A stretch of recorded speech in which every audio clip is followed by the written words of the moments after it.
A lot of the work in the black plot over the last few days has been about making space. The tomato plants in the hot box needed to be pulled out and given more space so they weren't crowding each other. We potted up a lot of them so that there's more room for the roots to grow.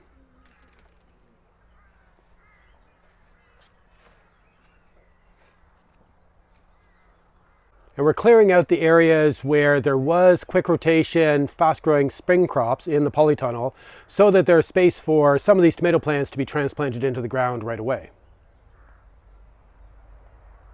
In order to do this, we've been repurposing more of the growing medium from the old grow bag trials, adding some perlite and additional fertility so that it can be more useful in the growing medium.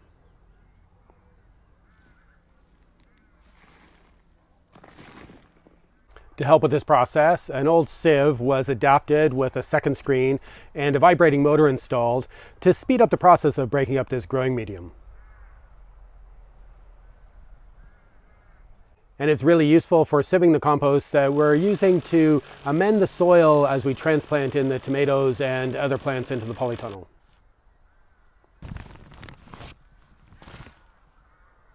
There were still a few large tomato plants that really need to go into the ground, but the beds aren't ready yet, so we put some of them into medium-sized grow bags, and they'll be able to grow in these for quite a while.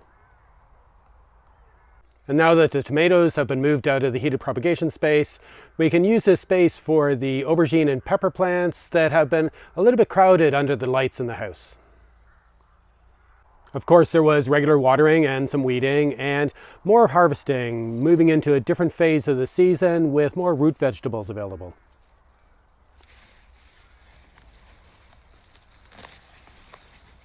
We harvested the last few trays of microgreens. We probably won't be growing these again for a while. Now that we've got so many salads and other crops coming out of the polytunnels, they're not so useful or necessary, and they take up a fair amount of space.